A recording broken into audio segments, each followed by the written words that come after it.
ప్రభువునందు అందరికీ వందనములు శుభములు తెలియజేసుకుంటున్నానండి. ప్రియులారా, ప్రియమైన దేవుని వారలారా, పరిశుద్ధ గ్రంథం బైబిల్ గ్రంథం మహాజ్ఞాన గ్రంథం అండి. జ్ఞానపు ఓట, జ్ఞానపు గని. ప్రియులారా, ప్రియమైన సహోదరులారా, ఇది మత గ్రంథం కాదండి, మార్గ గ్రంథం, సత్యవేద గ్రంథం.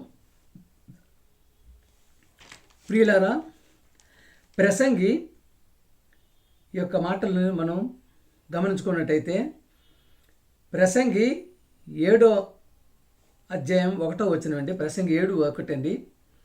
సుగంధ తైలము కంటే మంచి పేరు మేలు. ఎంత అద్భుతంగా ఉందండి. ప్రియులారా, సుగంధ తైలము కంటే మంచి పేరు మేలు అంటున్నారు. సుగంధ తైలం అంటే ఎంతటి సువాసన వెదజల్లుతుందో మనకు తెలుసు కదా. ప్రియులారా, ఒక గులాబీ పువ్వు తీసుకోండి, వాసన పరిమళం వస్తుంది. అలాగే మల్లెపువ్వు తీసుకోండి, వాసన వస్తుంది. ప్రియ సహోదరుల, ప్రియమైన దేవుని అలాంటి పువ్వులన్నీ చాలా సువాసన ఇస్తుంటాయి. ప్రియులారా, వాటన్నిటినీ కలిపి ఒకే దీంట్లో పెట్టి చేస్తే ఎంత సువాసన ఎంత జరుగుతుంది. అదే సుగంధ తైలం కంటే మంచి పేరు మేలు అంటున్నారు. పేరు మేలు అంటున్నారు అంటే అంతటి సుగంధ తైలం దీనికన్నా, ఆ యొక్క సువాసన కన్నా, ఆ యొక్క పరిమళం కన్నా మంచి పేరు మేలు అంటున్నారు. అంటే పేరు కావాలి, మంచి పేరు కావాలి, మంచి పేరు ప్రఖ్యాతలు కావాలి, మంచితనం కావాలి. ప్రియ సహోదరులారా, ఈ యొక్క లోకంలో ఉండేటప్పుడు మనం ఎలా ఉండాలంటే మంచి పేరుగా ఉండాలంటే అవతల వ్యక్తి చూసుకునేటప్పుడు అరే ఎంత మంచి వ్యక్తిరా, ఎంత మంచి వ్యక్తిని పోగొట్టుకున్నా, చనిపోయేటప్పుడు చెప్పుకుంటుంటారు. అయితే ప్రియ సహోదరులు అంటే ఒకని మన యొక్క ప్రవర్తన బట్టి అవతల వ్యక్తి మనల్ని దాన్ని ఆలోచిస్తాడనమాట. అరే ఎంత మంచి వ్యక్తి ఇదైపోయారు, ఎంత మంచి వ్యక్తి అయినా చేతిలో దండం పెట్టాలనిపిస్తుందిరా అనేటటువంటిగా. అంటే ఆ పేరు రావాలంటే ఎంతో దాన్ని మనం కష్టపడి సంపాదించుకోవాల్సినటువంటి పేరుని. ప్రియ సోదరులు, చెడ్డవారిగా ఉండాలనేది చాలా ఈజీ, కానీ మంచి పేరు సంపాదించుకోవాలంటే చాలా కష్టం. అలాగే ప్రియ సోదరులారు, ఒకరిని జనన దినము కంటే మరణ దినమే మేలు. ప్రియమైన దేవుని వారలారా, ప్రియులారా, పరిశుద్ధ గ్రంథం బైబిల్ గ్రంథం దేవుని నోటుబోరుగా రాయించినటువంటి గ్రంథాన్ని మనం చూసుకున్నట్టయితే జన్మదినము కంటే మరణ దినమే మేలు అంటున్నారు. ఏంటండి వ్యత్యాసం? ఏంటి ఇంత వ్యతిరేకంగా ఉందో అనుకుంటున్నారా? ప్రియ సహోదరులారా, దేవుని యొక్క మాటలు, దేవుని యొక్క వాక్యాన్ని గమనించుకున్నట్టయితే అట్లానే ఉంటుంది. అంటే జనం, ప్రియ సహోదరులారా, రేపటి దినమున ప్రపంచం అంతా కలిపి ఎంతో సంబరాలతో, ఉత్సాహాలతో యేసుక్రీస్తు వారి యొక్క జన్మదినాన్ని చేసుకుంటున్నారు. కానీ మరి బైబిల్ గ్రంథంలో ఒకరిని జన్మదినం కంటే మరణ దినమే మేలని ఉంది. ప్రియ సహోదరులారా, మనం గమనించుకున్నట్టయితే క్రిస్మస్ చేస్తున్నటువంటి ప్రతి ఒక్కరికి కూడా తెలుసుకోవాల్సింది ఏంటంటే యేసుప్రభు గారి జన్మదినం కంటే మరణ దినమే మేలు. అంటే లోకరక్షకుడు పుట్టాడు, కానీ ఆ పుట్టి ఎప్పుడు రక్షణ ఇచ్చారు, ఎప్పుడు రక్షణ కలిగింది మనకి, ఏ సమయంలో మనకి నిత్యజీవం ఇచ్చారు, ఏ సమయంలో ఆయన మనకి అనుగ్రహించి వెళ్ళారంటే ఆయన మరణ దినమే మేలు. ఎందుకంటే ఆయన మరణించిన తర్వాతనే లోకానికి రక్షణ వచ్చింది. ప్రియ సోదరులారా, మీరు చచ్చిన వారై ఉండగా, మీ యొక్క పాపాలతోని, మీ యొక్క దీనితో చచ్చిన వారై ఉండగా దేవుడు తన కుమారుని పంపించి మన పాపాల నిమిత్తం ఆయన ప్రాయశ్చిత్తం గావించారంటే ఏదంటే ముఖ్యమైనది? ప్రియమైన క్రైస్తవ జనాంగమా, క్రైస్తవ సమాజమా, క్రైస్తవ సంఘాలు, ప్రియ సహోదరులారా, చూసుకున్నట్టయితే ఒకరిని జన్మదినం కంటే మరణ దినమే మేలని ఎందుకన్నారంటే మనం తీసుకున్నప్పుడు కూడా, మనిషికి తీసుకున్నప్పుడు కూడా, అలానే యేసుప్రభు గారి జన్మదినాన్ని బైబిల్లో బయలుపరచలేదండి. ఆయన ఎక్కడ పుట్టారనేది బయలుపరచలేదు, ఎక్కడ పడుకుంటారనేది చెప్పారు, ఎక్కడో ఉన్నారని. అలాగనే వాళ్ళు జ్ఞానులు వచ్చేటప్పటికి ఆ నక్షత్రం వచ్చేటప్పుడు ఇంటి దగ్గర ఆగింది అన్నారంటే ఎక్కడున్నారండి? ఆయన ఇంట్లో ఉన్నాడు. ఆయన ఒక ఇంటి దగ్గర ఆగింది నక్షత్రం అని చెప్తారు, చూసారా? అంటే ఆ ఇంట్లో ఉన్నాయంటే అప్పటికి ఏంటంటే 2 సంవత్సరాల లోపు వయసు ఉంటుంది యేసుప్రభు గారికి. ప్రియమైన దేవుని వల్ల, ఎందుకంటే ఎంత క్షుణ్ణంగా బైబిల్ ఆలోచిస్తేనే కానీ విషయాలు అర్థం కాదు. అలానే ఆయన జన్మదినం కంటే మరణదినమే మేలు. ఎందుకన్నారంటే లోకరక్షకుడు మన కోసం ఆయన యొక్క ప్రాణాన్ని సమర్పించుకున్నారు కాబట్టి, ఆయన చనిపోయిన తర్వాత మన లోకరక్షణ, మన పాపాలకు విముక్తి కలిగింది, మనకు నిత్యజీవం ఇచ్చారు, మన రక్షణ ఇచ్చారు, మనకి వెలుగిచ్చాడు. కనుకనే ఆయనకి ఆ యొక్క మాటను ఉపయోగించడం జరిగింది. ప్రియమైన దేవుని వల్ల, ఎందుకంటే క్రైస్తవ సమాజం అంతా ఎట్లా ఉందంటే, అంత ఏదైతే దేవుడు చెప్తాడో, ఏదైతే దేవుడు మాట్లాడతారో, ఏదైతే దేవుని మాట పలుకుతారో దానికి వ్యతిరేకంగా చేసేటువంటి పనులు ఎక్కువైపోతున్నాయి. ఆ విధంగా బైబిల్ గ్రంథాన్ని రాయబడిన మాటలు కాకుండా వ్యతిరేకించేటటువంటి ఎక్కువ అవుతున్నాయి. అందుకనే ఈ యొక్క జన్మదినాన్ని అంత ఉత్సాహంగా ఉల్లాసంగా చేసుకుంటున్నా కాదనట్లేదు. ప్రియ సోదరుల, ఇంటి మీద స్టార్ పెడుతున్నావు అంటే నేను లోకానికి వెలుగే ఉన్నానని చెప్పి ఆయన వచ్చి ఉన్నాడు అంటే ఆ వెలుగు ఎంతవరకు ఉంటుందండి? చివరి వరకు ఉండే వెలుగు అది. స్టార్స్ ఎంతవరకు పెడతారండి? ఉంటుందా? ప్రియ సోదరులారా, ఇంటి మీద వెళ్ళి పెడుతున్నామంటే నీ ఇంట్లో క్రీస్తు ఉన్నట్టు. అంటే ఆ క్రీస్తు యొక్క గుణగణాలతో, క్రీస్తు యొక్క మానవత్వంతో మేము ఉండగలుగుతున్నామా? క్రీస్తు యొక్క పరిచర్యతో ఉండగలుగుతున్నామా? క్రీస్తులో ప్రవర్తించగలుగుతున్నామా? క్రీస్తుని ధరించుకోగలుగుతున్నామా? ఎందుకంటే లోకానికి ఆయన వెలుగు అన్నారు కాబట్టి ఆ వెలుగును మన ఇంటి మీద పెట్టుకుంటున్నాం కాబట్టి ఇంటంతా ఆ విధంగా ఉండగలిగేటటువంటి పరిస్థితిలో ఉండగలుగుతున్నామా? క్రీస్తుని ధరించుకొని ఆయన ప్రేమతత్వాన్ని, ఆయన దయాలత్వాన్ని, ఆయన యొక్క దీనత్వాన్ని, ఆయన సత్యాన్ని, ఆయన త్యాగాన్ని, నేనే జీవమును, నేనే మార్గము, నేనే సత్యము చెప్పినట్టు ఆయన యొక్క మార్గాన్ని సరే సంతరించుకునే వారిగా ఉంటున్నామా? ప్రియ సోదర, సంవత్సరానికి ఒకసారి స్టార్ పెట్టేసేసి సరే క్రిస్మస్ జరిగిపోయిన తర్వాత ఇంకా విడిచిపెట్టే పరిస్థితుల్లో ఉంటున్నామా? నిత్యం ఆయన అడుగుజాడలు నడిచేవారి విధంగా ఉండగలుగుతున్నామని చూసుకున్నట్టయితే ప్రస్తుత వాతావరణంలో అదేం కనిపించట్లేదు. ప్రియమైన దేవుని వల్ల చూశారు కదా. అందుకనే ఆయన జన్మదినం కంటే మరణదినమే మేలు. లోకానికి రక్షణ వచ్చింది ఆయన మరణదినం. ప్రియ సోదరులారా, ఆమోసు 5:23 అండి.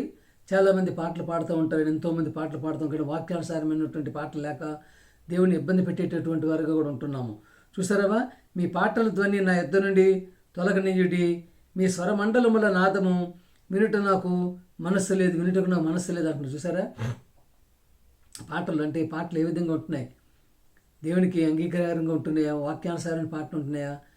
చాలామంది చూస్తున్నాం కదా, ఎంతోమంది యేసయ్య తండ్రి అని చెప్పి అంటూ ఉంటారు. కానీ ఆయన పంపించినటువంటి కుమారుణ్ణి, దేవుడు పంపించిన కుమారుడిగా పాటలు పాడేటటువంటి విధంగా ఉండాలి. ప్రియ సోదరుల, రోమా 2:12 అండి. సహోదర ప్రేమ విషయంలో ఒకనేందొకడు అనురాగం గలవారై ఘనత విషయంలో ఒకరినొకడు గొప్పగా ఎంచుకోండి. చూసారా? గొప్పగా ఎంచుకోనండి. సహోదర ప్రేమ ఉండాలండి. ముఖ్యమైనది ఏంటంటే యేసుక్రీస్తు వారు చూపించేది ఏంటంటే సహోదర ప్రేమతత్వం ఉండాలి. ప్రతి ఒక్కరూ ఎవరు అయినప్పటికీ కూడా ప్రియ సహోదరుల, ప్రపంచం అంతా మనం అందరం దేవుడి బిడ్డలమే కనుక, దేవుడు పంపించినటువంటి వారమే కనుక, నువ్వు ఎవరైనా హిందువా, ముస్లిం, క్రిస్టియన్ ఎవరైనప్పుడు కూడా వాళ్ళు దేవుని బిడ్డలు. అంటే ఒకే ఒక్కడు దేవుడు, సృష్టికర్త ఒక ఆయనే. కానీ ఆయన పంపించినటువంటి పిల్లలంగా ఉన్నాం కాబట్టి సహోదర ప్రేమ కలిగి ఉండాలి. చూసారా? మనసులు ఎదుట చూసారు ప్రియమైన దేవుని వల్ల సహోదర ప్రేమ విషయంలో ఒకడేందొకడు అనురాగం కలిగి ఉండాలి, ఆప్యాయత ఉండాలి, అనురాగంతో ఉండాలి, ప్రేమతో ఉండాలి, ధైర్యత్వంతో ఉండాలి, దీనత్వంతో ఉండాలి, సాత్వికంతో ఉండాలి. ఇవన్నీ సంగతి మనలో ఉన్నప్పుడే నీ యొక్క ఇంటి మీద స్టార్ పెట్టుకున్నందుకు సార్థకత అవుతుంది. ఆ యొక్క వెలుగుని నువ్వు సంతరించుకునే విధంగా ఉంటారు ప్రియమైన దేవుని. అందుకనే గలవారి ఉండాలి. ఘనత విషయంలో ఒకరినొకడు గొప్పగా ఎంచుకుని, ఘనత విషయం అంటే ఘనత వచ్చింది అనుకోండి, ఒకరు మంచి జరిగింది అనుకోండి, వెంచుకోండి. ఎంత మంచి జరిగింది, మన పలానా వ్యక్తికి ఇదే పలానా వ్యక్తి ఘనత వచ్చింది, మంచి పేరు వచ్చింది, మంచి నాయకుడు అయ్యాడు, మంచి అభివృద్ధిలో ఉంటున్నాడు అనేది ఘనతను ఎంచుకోవాలి. ఒకరినొకరు ఘనతను కూడా ఎంచుకోవాలన్నమాట ప్రియమైన దేవుని వల్ల. అలాగే అసలు యేసు ప్రభు గారు ఇంతటి ప్రపంచ క్రైస్తవులందరూ కలిపి చేసుకుంటున్నట్టు యొక్క క్రిస్మస్ వేడుకలలో అసలు యేసు ప్రభు గారిని ఏ విధంగా గణపరుస్తున్నాం, ఏ విధంగా ఆయన్ని మనం తీసుకెళ్ళగలుగుతున్నాం చూసుకున్నట్టయితే మత్తయి సువార్త 10:32 అండి. ప్రియమైన దేవుని వల్ల మత్తయి సువార్త 10:32 అండి. మనుషులు ఎదుట నన్ను ఒప్పుకొనివాడెవడో పరలోకమందున్న నా తండ్రి ఎదుట నేనును వానిని ఒప్పుకొందును. మనుషులు ఎదుట ఒప్పుకోమని చెప్తున్నారేటండి ఆయన. ప్రియ సోదరులారా, క్రిస్మస్ చేసుకుంటున్నట్టు ప్రతి ఒక్క క్రైస్తవ సమాజం, క్రైస్తవ సంఘమ, క్రైస్తవ బిడ్డలారా, మనుషులు ఎదుట నన్ను చూసారా, ఒప్పుకొనివాడు ఎవడో పరలోకమందున నా తండ్రి ఎదుట నేనును వానిని ఒప్పుకొందునంటే ఏమని ఒప్పుకోమంటున్నాడు ఆయన. అలాగే మనుషులు ఎదుట ఎవడు నన్ను ఎరుగునను పరలోకమందున్న నా తండ్రి ఎదుట వానిని చూసారా, వానిని పరలోకమందున్న ఎదుట తండ్రి ఎదుట నేను ఎరుగునందున అంటున్నాడు. అంటే లోకరక్షకుడు, పాప విమోచకుడు, ప్రజలందరికీ ప్రభు అయినటువంటి రాజులకు రాజైన యేసు ప్రభు గారు పుట్టినరోజు సందర్భం చేసుకుంటున్న క్రైస్తవ సమాజానికి ఈ యొక్క ప్రశ్న ఏ విధంగా ఉంటుందండి? యేసు ప్రభు గారిని ఏమని ఒప్పుకోవాలి, ఏమని ఎరగాలి, ఏమని ఆయన్ని మనం విశ్వసించాలి, ఏమని నమ్మాలి? ప్రియ సోదరులారా, దేవాది దేవుడు, సర్వోన్నతుడు, మహోన్నతుడు, పరమ తండ్రి, సర్వశక్తిమంతుడైనటువంటి దేవుడు పంపించినటువంటి కుమారుడిగా, దేవుని కుమారుడిగా యేసు ప్రభు గారిని మనం ఒప్పుకోవాలి. అదే ఆయన చెప్తున్నటువంటి మాట. చూశారు కదా, మనుషులు ఎదుట ఆయన ఒప్పుకోమంటున్నాడు. దేవుని కుమారుడిగా ఒప్పుకోవాలి, దేవుడు పంపించిన కుమారుడిగా ఒప్పుకోవాలి. ప్రియ ఎవరైతే ఒప్పుకొని అంటారో తండ్రి ఎదుట నేను వాళ్ళని ఎరగనని చెప్పాను అంటున్నా. అంటే ఎంతటి మాత్రమైనటువంటి మాట అండి, ఎంతటి భయం కలిగించే మాట అండి అది. ప్రియమైన దేవుని వల్ల అంటే అందుకనే ఈ యొక్క మాటను మనం అర్థం చేసుకోగలిగినట్టయితే యేసుప్రభు గారు వచ్చారు, కానీ ఆయన చెప్పడం ఏమన్నారండి? మనుషులు ఎదుట నన్ను ఒప్పుకోవాలి, నన్ను ఎరగాలి, నన్ను ఆ విధంగా గణపరచాలి, తండ్రి నన్ను పంపించని గణపరచాలి, తండ్రి ద్వారా నేను వచ్చానని చెప్పి మీరు చెప్పాలి. అలాగే నా ద్వారానే మీరు పరలోకానికి రాగలగరంటే తండ్రికి మీకు మధ్యవర్తిగా ఉన్నటువంటి కుమారుణ్ణే నేను. ప్రియమైన దేవుడు అది అనమాట. దాని యొక్క మాటకు అర్థం ఏంటండి? మనుషులు ఎదుట నన్ను ఒప్పుకున్నవాడు ఎవడో పరలోకమందున నా తండ్రి ఎదుట ఒప్పుకుంటారు. ఎవరైతే ఆయన కుమారుడిగా అంగీకరిస్తారో తండ్రి ఎదుట ఆయన్ని ఒప్పుకుంటారు. ప్రియమైన దేవుని వల్ల యోహాను సువార్త 12:24 అండి. ఆయనను అధికారులలో కూడా అనేకులు ఆయన యందు విశ్వాసం ఉంచిరి, కానీ సమాజంలో నుండి వెలివేయబడుదువేమోనని పరిసయ్యులకు భయపడి ఒప్పుకొనలేదు. ప్రియులారా, ప్రియమైన దేవుని వాళ్ళారా, ప్రియ సోదరులారా, యేసు ప్రభు గారంటే ఇష్టపడిన వారు ఎవరు ఉండరండి. ఎందుకంటే యేసు ప్రభు గారంటే ప్రతి ఒక్కరికి ఇష్టమే. ప్రతి ఒక్కరు కూడా ఇదవుతుంది. ఎందుకంటే ఆయన ప్రాణాన్ని అర్పించారు, మన పాపాల నిమిత్తం ప్రాణం అర్పించారంటారు. ప్రతి ఒక్కరికి ఉంటుంది. కానీ మనుషులు అవతల వ్యక్తులు ఏమనుకుంటారు అని చెప్పేసి యేసు ప్రభు నమ్ముకున్నామంటే చాలామంది అసలు ఇదవరండి. కానీ ఏమనుకుంటారని చెప్పి కొంతమంది ఒప్పుకోలేరండి. మనుషులు ఎదురు ఒప్పుకోలేరు. మనుషులు ఎదుట మేము యేసు ప్రభువుని నమ్ముకున్నామని చెప్పలేరు. ప్రియ సోదరులారా,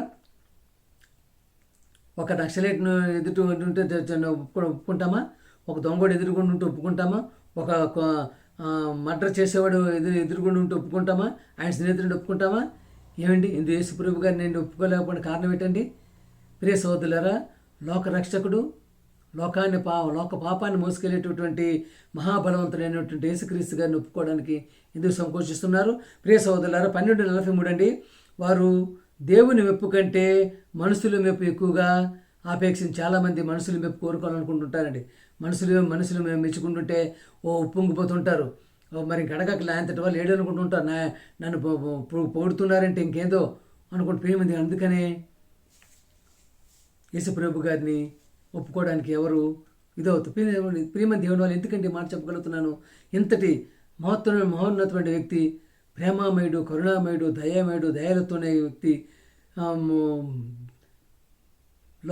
దేవాది దేవుడు పంపించిన వ్యక్తిని ఒప్పుకోవడానికి ఎందుకంటే సంకోచించడం? ప్రియమైన దేవుడు ఫిలిప్పు 2:10 అండి. యేసుప్రభు గారిని దేవుడు ఎంతగా హెచ్చించారనేది మనం ఇక్కడ చూడగలుగుతాము. యేసుప్రభు గారిని దేవుడు ఎంతగా హెచ్చించారనేది మనం చూద్దామండి. అందుచేతను పరలోకమునందున్న వారిలో కానీ, భూమి మీద ఉన్నవారిలో కానీ, భూమి కింద ఉన్నవారిలో కానీ ప్రతి వాని మోకాలును యేసు నామమును వంగునట్లు ప్రతి వాని నాలికయు తండ్రి అయిన దేవుని మహిమార్థమై యేసుక్రీస్తు ప్రభు ఈజ్ కింగ్. ప్రభు అంటే ఎవరంటే కింగ్, రాజులకు రాజు. ఒప్పుకొనున్నట్లును దేవుడు ఆయనను అధికముగా హెచ్చించి ప్రతి నామమునకు పైనున్న నామమును ఆయనకు అనుగ్రహించను. ఏంటి, యేసుప్రభు గారిని తగ్గిస్తున్నారంటే ఎవరైనా? ఏంటి, యేసుప్రభు గారిని దేవుడు కుమారుడు అనేటప్పుడు తగ్గిపోతున్నాడంటే ఆయన ఏమైనా? చూసారా, దేవుడే అంతగా ఆయన ఇచ్చిచ్చారండి. కుమారుని ఎంతగా ఇచ్చిచ్చారు చూసారు కదా. పరలోకమందు కానీ, భూమి మీద ఉన్నవారు కానీ, భూమి కింద ఉన్నవారిలో కానీ ప్రతి వాని మోకాలు యేసు నామమున వంగినట్లు, ప్రతి వాని నాలికయు తండ్రి అయిన దేవుని మహిమార్థమై, తండ్రి అయిన దేవుని మహిమార్థమై యేసుక్రీస్తు ప్రభువును ఒప్పుకున్నట్లు, రాజును ఒప్పుకున్నట్లును దేవుడు ఆయనను అధికముగా హెచ్చించి ప్రతి నామమునకు పైనున్న నామమును ఆయనకు అనుగ్రహించను. ఈజ్ ద శక పురుషుడు. ఆయన ఒక్కడే సార్. ప్రేమ దేవుని వల్లరా, ప్రేమ దేవుని వల్లరా. చూశారు కదా, దేవుడు అంతగా హెచ్చిస్తున్నప్పుడు యేసు ప్రభుని దేవుడు కుమారుని ఒప్పుకోవడానికి మనకి ఎందుకంటే భయం, మనకి ఎందుకంటే సంకోచం, మనకి ఎందుకంటే అనుమానం, మనకి ఎందుకంటే సిగ్గు? ప్రియ సహోదరులు, ఆయన నన్ను తండ్రి పంపించానని చెప్పనుకునేటప్పుడు ఆయన గురించి ఒప్పుకోవడానికి ఏమైందండి? ప్రియ సహోదరుల, రోమా 10:9 అండి. యేసు ప్రభు అని నీ నోటుతో ఒప్పుకొని దేవుడు మృతులలో నుండి ఆయన లేపనని నీ హృదయమందు విశ్వసించిన ఎడలా నీవు రక్షింపబడదువు. చూసారు కదా, మనుషులు ఎదుటి నన్ను ఎవరైతే ఒప్పుకుంటారో వారిని నా తండ్రి ఎదురు ఒప్పుకుంటానని చెప్పన్నారు. ఏమని ఒప్పుకోమన్నారండి? ప్రభు అని ఒప్పుకోవాలి, రాజు అని ఒప్పుకోవాలి, రాజులకు రాజు అని ఒప్పుకోవాలి. Is the king. ప్రేమ దేవుని వాళ్ళు ఇప్పుడు రాజు ఆయనే. ప్రియ దేవుళ్ళు చూశారు కదా, నీ నోటితో ఒప్పుకొని దేవుడు మృతుల నుండి ఆయన లేపాడు. అంటే ఆయన లేపిన ఆయన ఎవరండి? సర్వశక్తిమంతుడు, దేవాది దేవుడు, మహోన్నతుడు, సర్వోన్నతుడు, సర్వేశ్వరుడు, పరమేశ్వరుడు, పరమ తండ్రి అయినటువంటి మహాబలవంతుడు దేవాది దేవుడు ఆయన్ని మృతుల నుండి లేపడం జరిగింది. చూసారా, మృతుల నుండి ఆయనను లేపనని నీ హృదయం మంది విశ్వసించాలి. ఆ విశ్వాసం నీ చివరి వరకు ఉండాలి. చనిపోయినంత వరకు అదే విశ్వాసంతో ఉండాలి. అదే విశ్వాసంతో బ్రతకాలి. అదే విశ్వాసాన్ని నువ్వు ప్రకటించాలి. అదే విశ్వాసాన్ని సర్వలోకానికి వెళ్ళి చెప్పగలగాలి. సువార్త అంటే ఇదేనండి. చూశారు కదా, క్రీస్తు సువార్త అంటే ఇదేనండి. ప్రియ సహోదరులారా, సంవత్సరానికి ఒకసారి ఏదో 25 వచ్చింది కదా, ఆయన పుట్టినరోజు ఘనంగా చేసుకుందని చెప్పేసి మేడల మీద, మిద్దెల మీద, చర్చిల మీద, ప్రేమ దేవుళ్ళ ఫంక్షన్ హాల్స్లోను అన్నిటి మీద స్టార్ వెలిగించేసి అయిపోయేటువంటి కార్యక్రమం కాదండి ఇది. ప్రేమ దేవుళ్ళు చూశారు కదా, అంతటి మాత్రమైనటువంటి వ్యక్తిని మనం చెప్పగలగాలి, చాటగలగాలి, ఆయన మాట చెప్పాలని, సువార్తను ప్రకటించాలి. తండ్రి వద్ద నుండి ఏవైతే ఆయన మనకు చెప్పాడో ఆ మాటలు మనం జనాలు చెప్పగలిగే ఆయన ద్వారానే మనం దేవుని పరలోకాన్ని చేరుకోగలగాలి. కాబట్టి అంతటి హెచ్చింపుని ఆయనకు మనం ఇవ్వాలని చెప్పి కోరుకుంటాం. ప్రేమ దేవులారా, 1 యోహాను 4:15 అండి. యేసు దేవుని కుమారుడిని ఎవడు ఒప్పుకొనుడో వానిలో దేవుడు నిలిచి ఉన్నాడు, వాడు దేవుని యందు ఉన్నాడు. చూసారా, యేసు దేవుని కుమారుడిని ఒప్పుకుంటే ఆయనలో దేవుడు ఉన్నాడంట, ఆయనలో దేవుడు నిలిచి ఉన్నాడంట. ఎంత గొప్పదండి. ఏమిటి ఒప్పుకోవడానికి ఏమైందండి? అంటే నువ్వు ఒప్పుకోవట్లేదని దేవునిలో ఉంటున్నావా, దేవునిలో ఉంటున్నావా, అపవాదులు ఉంటున్నావా, సాతాను క్రియల్లో ఉంటున్నావా? ప్రియ చూస్తున్నారు కదా, సాతాను క్రియల్లో ఉంటున్నావా? ఒప్పుకోవడానికి ఏమైంది? ఏమని చెప్పారు చూసారు ఆయన? యేసు దేవుని కుమారుడని ఎవడు ఒప్పుకోనో వాళ్ళు దేవుడు ఉంటాడు, ఆయనలో దేవుడు ఉంటాడు, దేవుడు నిలిచి ఉంటాడు, తండ్రి ఉంటాడు, మహాతండ్రి ఉంటాడు, సర్వశక్తిమంతుడు ఉంటాడు, సర్వోన్నతుడు ఉంటాడు. వాడు దేవుని యందు ఉన్నాడు. చూసారా, ఆయన దేవుని యందు ఉన్నాడు. ప్రియమని దేవుని వాళ్ళరా, Jesus is the son of the God. ప్రియమంత సోదరులారా, ప్రపంచానికి సృష్టికర్తకి ఒకే ఒక్క ఆయన దేవుడు. Whatever it may be, ఎవరెవనివ్వండి, నువ్వు హిందువా, ముస్లిమా, క్రిస్టియనా, ఎవరెవనివ్వండి, but God is one person, only one. Jesus Christ is son of God. Yesu ప్రభు ఆయన కుమారుడు. ప్రియ సోదరుల రాజు, ఇప్పుడు లోక రక్షకుడు, పాప విమోచకుడు, ప్రజలందరికీ ప్రభు అయినటువంటి రాజు యేసు ప్రభు గారండి. ప్రియమైన దేవుని యోహాను 13:3 అండి. తండ్రి తన చేతికి సమస్తమును అప్పగించననియు, తాను దేవుని యొద్ద నుండి వచ్చిననియు బయలుదేరి వచ్చిననియు, దేవుని యొద్దకు వెళ్ళవలసి ఉన్నదనియు యేసు ఎరిగారు. చూసారా, ఎక్కడి నుంచి వచ్చారండి ఆయన? తండ్రి వద్ద నుంచి వచ్చారు, దేవుని వద్ద నుంచి వచ్చారు, మళ్ళీ దేవుడి దగ్గరికి వెళ్ళాలని చెప్పి యేసు ప్రభు గారు ఎరిగారు. ప్రియమైన దేవుని వాళ్ళారా, క్రిస్మస్ జరుపుకుంటాడు క్రైస్తవ సమాజమా, క్రైస్తవ ప్రపంచమా, ప్రపంచాన్ని మొత్తం జరుపుకుంటున్న క్రైస్తవ సహోదరులారా, దైవజనులారా, బిషప్పులారా, రెవరెండ్లారా, విశ్వాసులారా, ప్రతి ఒక్కరు ఈ యొక్క విషయాన్ని ఎంత క్షుణ్ణంగా బైబిల్ లోతుల్లోకి వెళ్ళి చదివినట్టయితే, అలాగే యేసు ప్రభు గారిని దేవుని కుమారుడిగా అంగీకరించి విశ్వసించి చివరి వరకు నిలబెట్టుకోగలిగినట్టయితే మనం చేస్తున్నటువంటి క్రిస్మస్కి ఒక అర్థం, పరమార్థం ఉంటుందని చెప్పి కోరుకుంటూ అందరికీ వందనాలని పాట పాడుకుందామండి.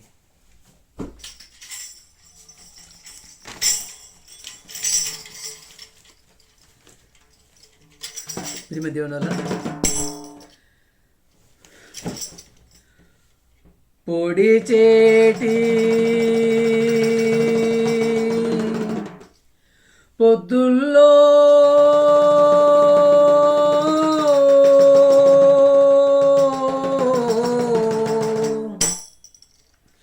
క్రీస్తు ఉదయిస్తున్నాడు. పొడిచేటి పొద్దుల్లో క్రీస్తు ఉదయిస్తున్నాడు. కాసేటి ఎన్నెల్లో యేసే వెలుగై ఉన్నాడు. పొడిచేటి పొద్దుల్లో క్రీస్తు ఉదయిస్తున్నాడు. కాచేటి ఎన్నెల్లో యేసే వెలుగై ఉన్నాడు. సృష్టంతటిని దేవుడు చేసిండు. సృష్టంతటిని దేవుడు చేసిండు. అది క్రీస్తు ద్వారానే కలుగజేసినాడు. అది క్రీస్తు ద్వారానే కలుగజేసినాడు. అది మన అందరికీ సేవలు చేస్తుంది. అది మన అందరికీ సేవలు చేస్తుంది. పొడిచేటి పొద్దుల్లో క్రీస్తు ఉదయిస్తున్నాడు. కాచేటి ఎన్నెల్లో యేసే వెలుగై ఉన్నాడు. పొడిచేటి పొద్దుల్లో క్రీస్తు ఉదయిస్తున్నాడు. కాచేటి ఎన్నెల్లో యేసే వెలుగై ఉన్నాడు.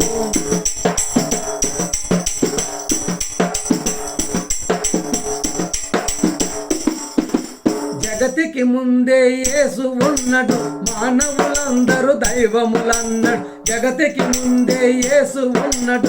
మానవులందరూ దైవములన్నాడు. రాజులకు రాజునన్నాడు. రాజులకు రాజునన్నాడు. సర్వాధికారము నాదే అన్నాడు. రాజులకు రాజునన్నాడు. సర్వాధికారము నాదే అన్నాడు. క్రైస్తవ రాజ్యము నాదే అన్నాడు. తండ్రి చేతికి ఇస్తానన్నాడు. క్రైస్తవ రాజ్యము నాదే అన్నాడు. తండ్రి చేతికి ఇస్తానన్నాడు.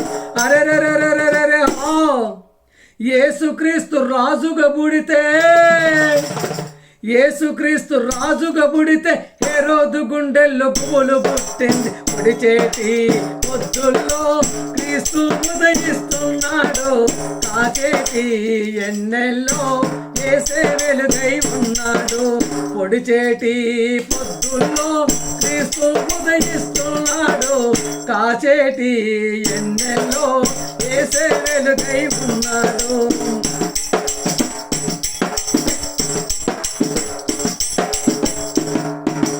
క్రైస్తవులందరూ జ్యోతులన్నాడు. పరలోక రాజ్యం మీదే అన్నాడు. క్రైస్తవులందరూ జ్యోతులన్నాడు. పరలోక రాజ్యం మీదే అన్నాడు. స్థలాలు సిద్ధపరుస్తున్నాడు. మనకై మరలా వస్తానన్నాడు. స్థలాలు సిద్ధపరుస్తున్నాడు. మనకై మరలా వస్తానన్నాడు. శోధనలోను పడొద్దన్నాడు. ఎడతెగక ప్రార్థించన్నాడు. శోధనలోను పడొద్దన్నాడు. ఎడతెగక ప్రార్థించన్నాడు. అరెరెరెరెరెరె యేసుక్రీస్తు రాజుగా పుడితే, యేసుక్రీస్తు రాజుగా పుడితే తూర్పు జానులు తలలు వంచిరి. పొడిచేటి పొద్దుల్లో క్రీస్తు ఉదయిస్తున్నాడు. కాచేటి ఎన్నెల్లో యేసే వెలుగై ఉన్నాడు. పొడిచేటి పొద్దుల్లో క్రీస్తు ఉదయిస్తున్నాడు. కాచేటి ఎన్నెల్లో యేసే వెలుగై ఉన్నాడు.